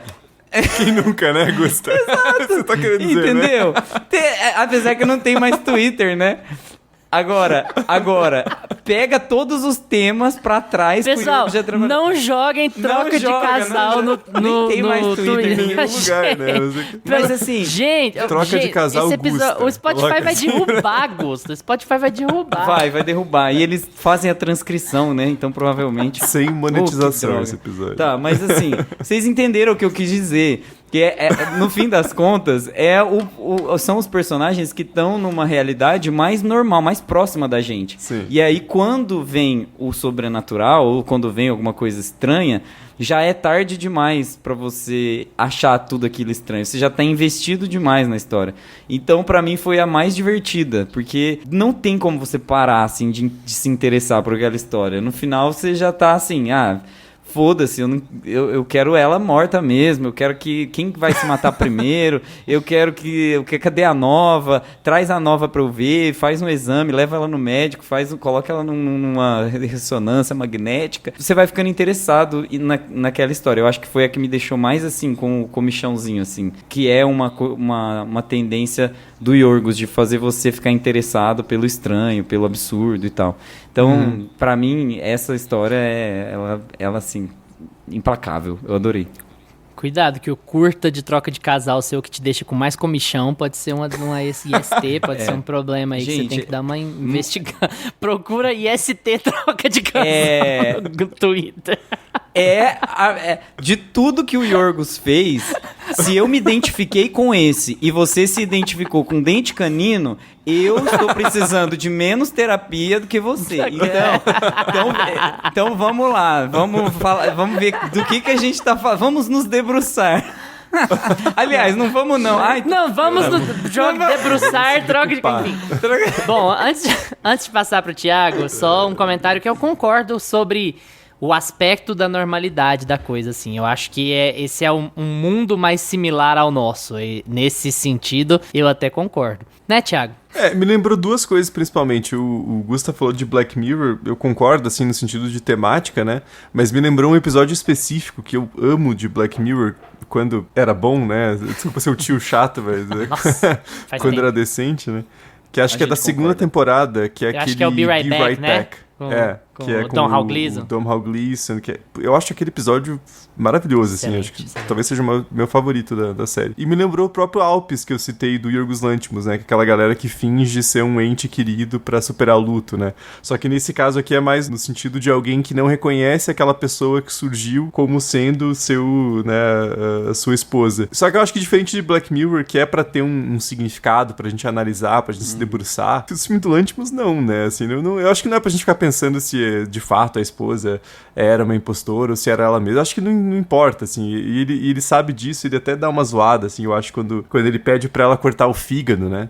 E a gente fica assim, cara, a gente vai querendo analisar, né? Não, nossa cabeça vai pensar assim, porque o fígado, porque Prometeus, quando ele deu fogo pra humanidade, foi comendo fígado e tal, e regenera e não sei o quê. E acho que no fim das contas não, assim, o Yorgos Lanthimos parece que ele faz uns filmes anti-análise, anti-crítica, assim, não é pra você interpretar nada, só assiste e enche o saco, né? Tipo... achei que ele ia puxar, achei que ele ia transar com ela e puxar um livro pra falar I am death, destroyer of words, sabe? Não, nada disso, é só assim, cara. Mas eu gostei bastante do segundo curta também, agora pensando, assim, talvez eu tenha gostado tanto quanto o primeiro.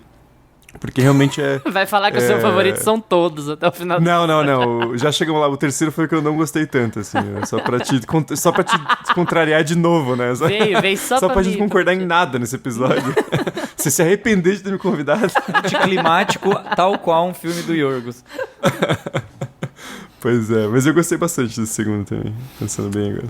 Eu acho que, como você disse, a gente vai tentando fazer uma leitura sobre intencionalidade. Não é entender e não é falar, é verdade ou não o final, ela volta ou não, era ela de verdade ou não é essa a questão, mas entender qual é a intenção por trás da história, né? E aqui é onde eu fico mais confuso, assim, de entender qual era a intenção da história, e isso me incomoda um pouco, porque eu acho que o Yorgos vai muito bem mesmo, quando ele conta uma história bizarra que é uma extrapolação de um sentimento geralmente atrelado à família, mas não necessariamente, sabe? E aqui a falta de sentido por essa ótica me incomodou um pouco, porque eu achei a história um pouco banal. Mas, assim, tentando passar por ela, eu acho que ela também pode haver uma linha temática de um cara que tá se sentindo talvez inferiorizado pela esposa, ou pelo trabalho da esposa, ou pela atenção da esposa, o que quer que seja, e que aí ela volta com uma experiência muito diferente da dele, e ele simplesmente não consegue processar aquilo, e aí ele acha que aquela pessoa, sei lá,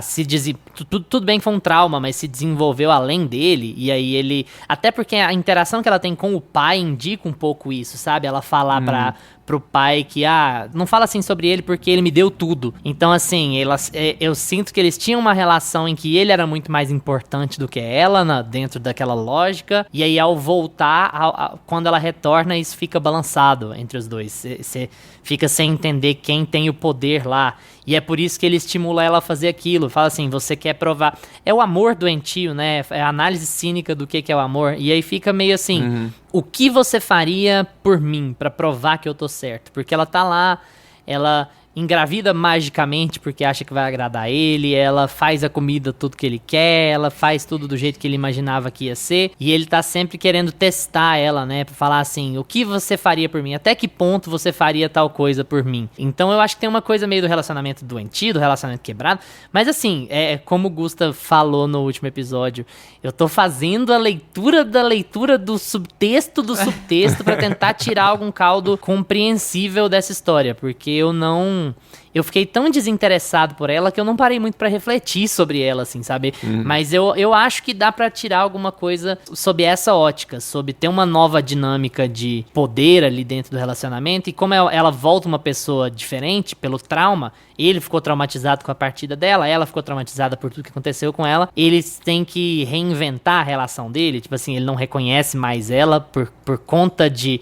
Porque ela mudou com o trauma e ele mudou com o trauma, e aí ele não reconhece mais aquela pessoa que ele amava, sabe? Mesmo sendo a mesma pessoa. Então você tem um rolê, assim, de quebra de identidade, de busca por identidade, que pode dar um caldo no filme, assim. Mas eu tô tentando ser positivo só porque vocês dois gostaram muito. Eu fui mais no sentido do próprio Be Right Back, do Alpes, dessa ideia de que, na verdade, ela talvez seja meio que uma corporificação do desejo dele, da imagem que ele tem da esposa, por isso que ela é tão comprometida a fazer tudo o que ele quer, e a hora que ela chega e encontra os amigos, a primeira coisa que ela fala, então, vocês querem subir lá pra gente trepar, né? E era o que ele tava mais empolgado pra fazer, né? Com o jeito que ele tava olhando o vídeo, assim, então, talvez seja mais essa uma questão. Mas por que assim, que ele não faz, então? Por que ele é um dos que estimula a não fazer? Porque eu acho que daí tem aquela questão de o que ele quer tá muito dentro da cabeça dele controlável, e há uma rejeição no sentido de não é de verdade, entendeu? É uma idealização da esposa, talvez. Porque é muito estranho ela voltar inteira, né? Tipo, o cara tá fudido, tem que amputar a perna, todo mundo morreu e ela não tem nenhum ferimento, né? Eu acho que é mais essa ideia, mas, de novo, né? Não, assim... A gente pode ficar discutindo aqui pra sempre que não tem como encaixar, né? Não é muito essa a ideia, né? Ela tava em Atlantis, né? E aí o pessoal substituiu o corpo dela. Foi trocando de casal com o Jason Momoa, sabe? É o Aquaman mandando ela de volta. Né? Exato, tá tudo interligado, é o crossover. Na última história, nós acompanhamos a Emily, interpretada pela Emily. A Emma Stone chama Emily, pra quem não tá sabendo ainda. Pra quem nunca conversou com ela, né?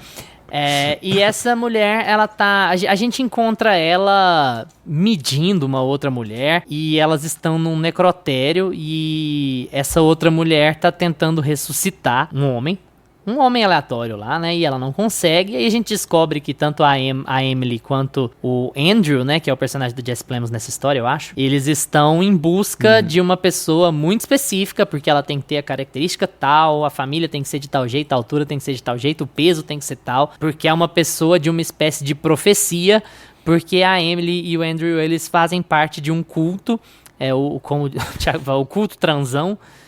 Eles fazem parte de um culto liderado pela personagem do Willem Dafoe e da Hong Chau. E esse culto precisa encontrar essa pessoa, essa ressuscitadora, porque ela é a salvação deles. Eles têm tudo preparado lá, tem um barco maravilhoso pra ela, preparado, um iate, uma coisa. E aí, a gente vai sabendo um pouco mais sobre esse culto e um pouco mais sobre a vida da Emily, que tem marido e filha e aparentemente abandonou o marido e a filha pra viver nesse culto, pra ter esse objetivo. Eles só bebem água que vem do culto, né, que vem das lágrimas dos líderes também. Eles têm todo culto, é um culto, gente. Nisso o Yorgos não tá nem Yorgos, e tá bem mais Heaven's Gate, alguma coisa assim. E aí a gente vai seguindo, a gente tá acompanhando a Emily e o Andrew buscarem essa profeta, ao mesmo tempo que a gente vai descobrindo mais sobre a vida da Emily e, enfim, o andamento da história.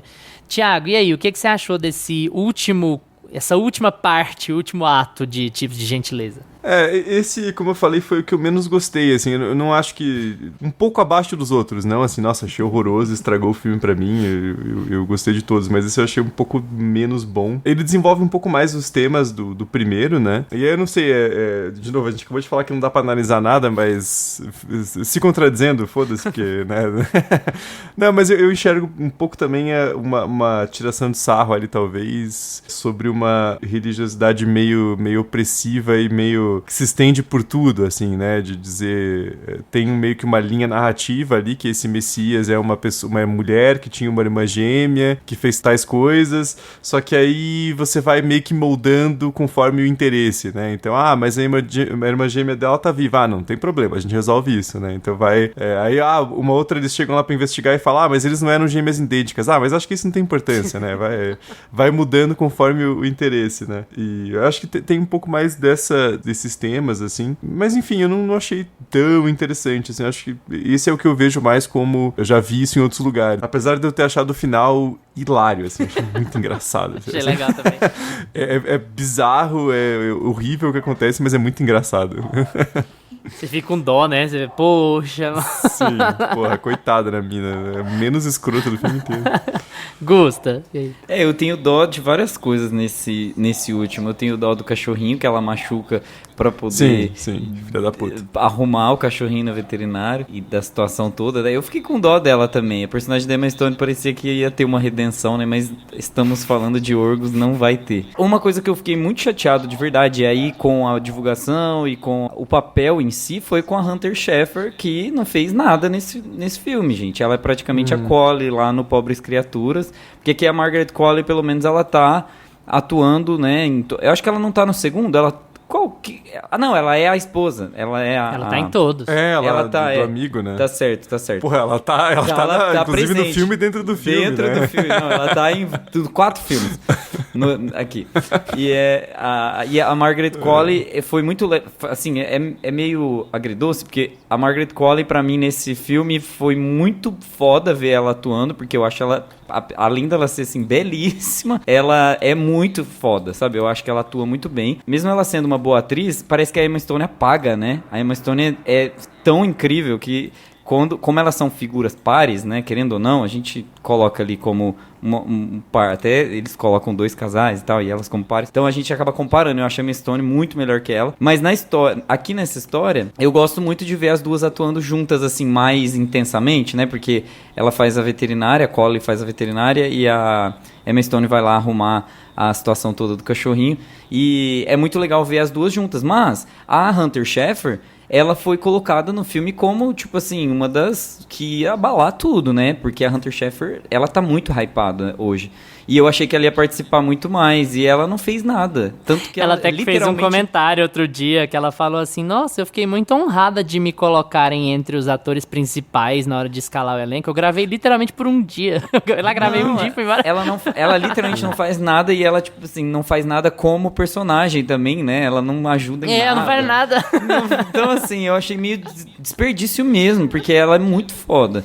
E aí eu fiquei meio triste, assim, com essa sequência. E eu tô com o Thiago de que o final desse não tem pra ninguém, assim. Todos os finais, eu acho que tem uma sequência, assim, de quebra de expectativa na hora do acidente, da dancinha, né, antes do acidente, e da cena dos cachorros, gente, no carro. Dirigindo e a trilha sonora, sabe? Eu gosto muito Incrível. do final da primeira história também. Aquilo me passa uma vibe tão Lynch. Uma pessoa tocando um piano super desafinada, assim, a câmera encostada, os dois no sofá encostados ouvindo aquilo. Eu acho muito legal. Eu acho que eu gosto mais dessa porque eu fiquei mais envolvido em entender aquele culto, sabe?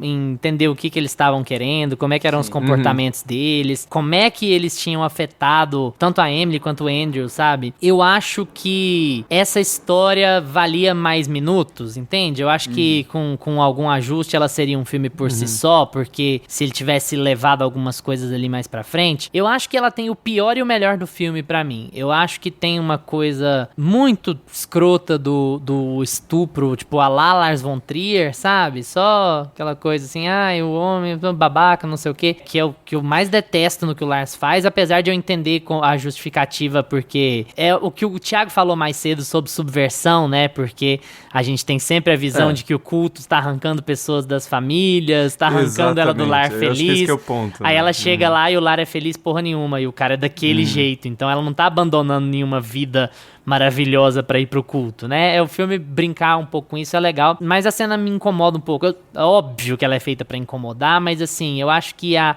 inserção daquela cena é mais um daqueles elementos meio Lars von Trierscos E eu gosto muita coisa do Lars, mas eu não gosto muito quando ele age desse tipo de... com esse tipo de comportamento ali dentro de cena, sabe? E aquilo me incomoda um pouco. Mas tem também alguns dos melhores momentos, como eu acho que essa personagem aqui, essa protagonista é mais carismática, assim. Eu acho que eu fui mais capaz de me envolver na história dela, porque eu fiquei curioso, porque eu quis buscar entender por que ela era daquele jeito, o que ela estava buscando, como é que ela ia seguir os critérios, o que aquilo ia trazer de positivo pra ela, se ia valer a pena ter abandonado a família pelo culto, sabe? Então essa história me envolveu mais e eu achei ela mais interessante como um todo. E eu gosto desse tipo de esquisitice, sabe? O que ela vai lá lamber a barriga da outra pra ver se tá descontaminado? O que isso quer dizer? Quer dizer bosta, sabe? É um critério aleatório, sabe? É uma convenção. E eu acho legal acompanhar esse tipo de história e por isso eu gostei mais, porque eu acho que tem os tipos que me agradam mais pessoalmente de esquisitice dentro da história. E acho legal como ele faz aquele caminho de parecer que ele vai dar uma redenção pra ela, que a redenção é uma redenção estranha, né? Porque a redenção seria voltar pro culto. Então é também mais uma subversão, né? Fazer o que o culto quer pra voltar pro culto, pra encontrar de novo essa família. E ela se ferrar no final, sabe? Depois dos créditos, ela se ferrar. Dá uma quebra de expectativa e um uso de metalinguagem muito legal, sabe? Porque, beleza, se o filme acabou, descobrimos. Não, na verdade o mundo não é cor-de-rosa, assim. Se você me conhece só por pobres criaturas, você conheceu errado. Vamos pra outro lado. Quem tem a redenção são os cachorros. Se fosse pra definir redenção, eles realmente têm.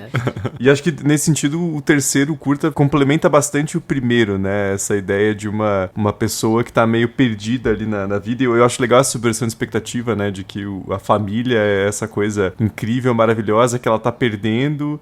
E na verdade a menina, né, uma coitada, mas o esposo dela é um filho da puta, né? E o Yorgos dá a entender que ele é um cara legal, assim, que ele é compreensivo e tal. E na verdade o cara é pior do que qualquer outro ali, né? Então eu acho que isso funciona pro filme e eu não acho a cena... enfim, né? 3 homens falando de cena, foda-se, né? Não vai resolver nada. Mas eu não acho... Eu acho que ela funciona porque ela não é nem um pouco gráfica, né? Assim, não é de mau gosto a cena, né? Isso, eu acho que mas tematicamente ela é pesada, né? Mas enfim. Mas eu acho que complementa aquele tema de que, se a gente for pegar de novo ponto de vista cínico, né? A vida não faz sentido mesmo. Nada faz sentido, né? Então tudo que a gente tem de sentido é construído, né? E no caso aqui dos personagens é um culto, né? Mas podia ser qualquer outra coisa, assim. Então acho que o Yorgos, ele tem muito esse ponto de vista de um não julgamento, assim, né? E de novo, gente, eu não tô querendo dizer que culto é legal, vão lá, entre no Heaven's Gate, maravilhoso, né? Óbvio que não. Mas eu tô dizendo assim, ele não julga os personagens, né? Porque é muito fácil você olhar pra um culto e falar, que bando de burro, né? Como é que as pessoas entram nessa? Mas é igual o cara do primeiro filme, né? É gostosinho ser dito mais que fácil, fazer, né? É confortável, é fácil. Você vai lá e fala, aqui eu vou almoçar, aqui eu vou pedir tal drink, aqui eu vou ler Ana Karenina, né? Eu acho que é muito isso do Yorgos de, cara, nada faz sentido no fim das contas, né? Eu acho que um psicanalista aqui ia se desbaldar nos filmes do Yorgos, assim, viu? E eu acho muito curioso, muito interessante um aspecto que é, por exemplo, a interação que ela tem com a filha dela. Eu acho legal a última interação que ela tem com a filha dela no filme, né? Porque isso é o tipo de coisa que eu gosto quando o Yorgos faz, sabe? Porque a Emily, ela tem uma preocupação com ela. Até naquele momento, ela tem uma preocupação com ela. Porque a leitura que a gente faz se o cara é um merda do jeito que ele é e ele tá sozinho com essa menina, o que é que impede ele de fazer com ela? De ele ser um abusador também com ela. Então, a partir do momento que ele faz aquilo com a Emily, a gente direciona a nossa atenção pra menina também, né? Essa menina tá morando com esse monstro, sabe? E quando a Emily vai conversar com ela, a Emily não fala pra ela ficar alerta com o pai por conta dela. Ela fala pra Emily ficar alerta com o pai por conta da própria Emily. Porque o que o pai fez com a Emily foi tirar ela do culto, sabe? Foi arriscar a vida dela, né? Ela não tá chateada com o estupro porque o estupro é uma violação, porque não sei o que, os direitos sociais da mulher. Ela tá grilada com estupro porque ela vai ser expulsa do culto por causa disso. Então, tipo assim, como o Yorgos faz esse jogo de consciência é muito interessante, porque o personagem tá sempre analisando a coisa por um ponto de vista que você não espera, por um ponto de vista que ele não devesse estar analisando, sabe? E por isso eu acho a segunda história mais sensal, porque ela é mais contida, ela é mais uma coisa assim, do casal, e aí ela acaba apelando pra um recurso mais da mutilação, que é um recurso que pra quem acompanha o Yorgos é um recurso mais repetido, sabe? Uma coisa assim. Então, eu acho a terceira história mais interessante porque ela pega aspectos mais legais sobre os tipos de relação e os tipos de interação entre os personagens, sabe? Essa conversa com a filha é um grande indicativo que me lembrou muito as coisas que eu mais gosto no Ser Sagrado, por exemplo, né? Que eram as conversas que eles tinham. Era a chantagem emocional que a filha fazia pra sobreviver, que ela começava a falar em tate-bitate pra poder fazer o papel de carinhosa, porque ela não sabia se o papel de carinhosa ia salvar a vida dela ou não, ela resolveu tentar. Sabe? Essa coisa meio da racionalidade bizarra, que as pessoas acabam fazendo as coisas pelas motivações erradas, emite o alerta pelo motivo errado, ou vai pro culto pelo motivo errado, ou volta. Então eu acho que essa história tem mais camada do que as outras, assim. Por isso eu gostei mais dela. Gusta, você queria acrescentar alguma coisa? Você ficou pensativo aí. Uhum. O que eu tava pensando era como é legal a gente conversar com opiniões extremamente contrárias, porque literalmente cada um gostou de um, você não gostou do filme, e a gente é obrigado a analisar o filme de uma forma mais... A gente é obrigado a ouvir contida. Você falar bosta, né? Imagina, né? Não é nem isso, é porque também isso, mas tipo, você é obrigado a entender o outro lado da moeda, porque no fim das contas, velho, o Yorgos, ele tava querendo isso o tempo todo, ele é muito disruptivo, assim, o tipo de direção dele é muito pra causar esse tipo de sensação na gente, de desconforto, de discussão, de o que é que eu quis dizer com isso, aí às vezes o Thiago fala, não, mas ele não quis dizer nada com isso, e aí você pensa no tema que ele levantou, e o tema vai desdobrando em várias outras camadas muito fodas de discutir. Então, é por isso que eu não abandonei o Yorgos, como o Luiz tá quase... Luiz, espera o próximo filme, por favor, do Yorgos. Vamos ver o que ele vai fazer na próxima. Ele vai fazer um filme de 2 horinhas. Vou esperar. Não, eu vou sempre ver. Ele vai fazer um filme de 2 horinhas. Eu gosto muito de Dente Canino, sabe? Esse negócio do revisionismo que eu trouxe, talvez valha um pouco mais pro sacrifício do Ser Sagrado. Porque eu achei o Ser Sagrado um filme tão legal quando eu assisti, sabe? E depois que a gente fez o episódio, eu fui ler outras críticas, fui ver gente que comenta e gente que...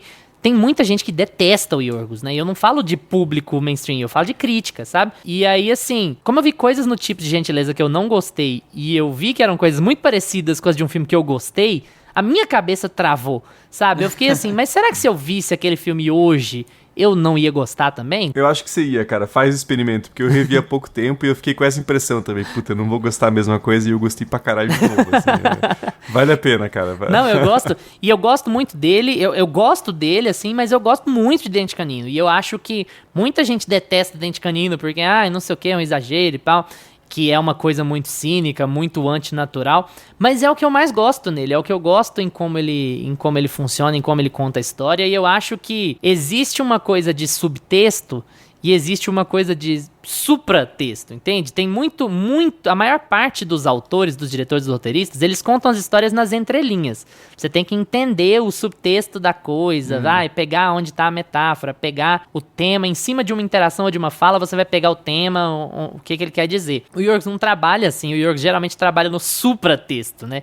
Dente Canino é um filme de supratexto, é assim, é muito óbvio que o problema desse filme é a paternidade tóxica e hipercontroladora. Isso é óbvio, está na sua cara. Mas até que ponto você vai aguentar a história da paternidade hipercontroladora, sabe? Então ele aborda por outro ângulo que eu gosto muito do Dente Canino e que eu defendo muito no Dente Canino. Então, por isso que a falta de tema desse filme me irrita um pouco, sabe? Me incomoda. Mas é um jeito de contar, são histórias curtas, né? Tem toda uma mecânica diferente, uma estrutura, o elenco diferente. Isso acaba impactando a sua interpretação das coisas mesmo. É que o Yorgos é meio que um artista do inconsciente, né? O que conecta é o inconsciente maluco dele, né? Eu acho que esse que é o ponto, assim. O que conecta é a forma perturbada que ele vê o mundo, né? E beleza, assim, eu só acho que daí também entra de novo o que a gente falou, né? Ele faz o tipo de gentileza meio que pra limpar o paladar, né? Fala assim, vocês estão me achando muito legal depois de Pobres Criaturas, eu não sou tão legal assim. Não sou legal, eu vou mostrar aqui pra vocês, né? Eu sou bem maluco, na verdade. Eu preciso que vocês se lembrem que eu sou doido. Pobres Criaturas é o expresso e Cães é a aguinha com gás que vem do lado. Só pra você... Assim, limpa. Eu não sou assim não, tá? Tiago, valeu pela participação mais uma vez. Valeu. Quiser deixar um recado aí, falar sobre o que você quiser falar, o espaço é seu. Não, só convidar então a galera, já participei muito aqui, já falei muito do RDMcast, né? Mas a gente tem um episódio sobre o Yorgos Lanthimos, né? Que a gente falou, eu reassisti toda a filmografia, né? Nossa, que martírio, né? Meu Deus, mas é aquela coisa assim, se assistir vários filmes no mesmo dia, você vai dormir meio mal, tem jeito. Não, e assim, eu vi um ruim mesmo, que é o primeiro filme dele, que acho que chama Quineta, alguma coisa assim, que realmente não é um filme feito com R$2, assim, realmente, não, e ainda mais na Grécia, né, cara? Pô, você imagina, o filme é de 2005 na Grécia, né? Nossa senhora. Não conhecido pela sua pujança econômica no começo dos anos 2000, né? Mas acho que vale a pena porque a gente falou bastante do Lagosta, a gente falou do Sacrifício do Cervo Sagrado, então tentamos dar um panorama ali da filmografia dele, né? Então, pra quem tá interessado, pra quem curte o cinema, pra quem curte o Lanthimos e também pra quem odeia, né? Porque daí acho que ele tem essa atração também, que mesmo a galera que não gosta curte ver os filmes dele só pra xingar também, né? É isso, valeu, Thiago, muito obrigado pela participação.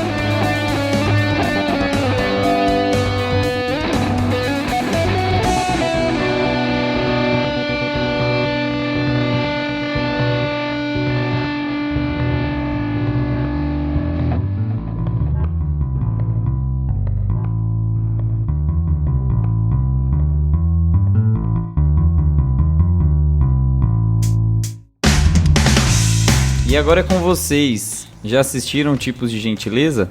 Gostaram? Não assistiram, mas ficaram interessados? Vamos estender essa conversa no Instagram, @meiapantufa, que a gente responde tudo que aparece por lá. Valeu pela atenção de vocês. Tchau, Gusta. Tchau. Tchau, Thiago. Tchau, tchau. Lembre-se de seguir a gente no seu agregador de podcast preferido, seja ele Spotify, Apple for Podcast, Deezer, Amazon Music. E a gente tá também no YouTube, então se essa é a sua plataforma favorita, dá uma passadinha lá, porque todos os episódios estão disponíveis em áudio. Terça-feira que vem a gente tá de volta com mais Meia Pantufa pra vocês. Tchau! Este podcast conta com locuções de Carla Leão e Lucas Meleiro e edição de Luiz Leão.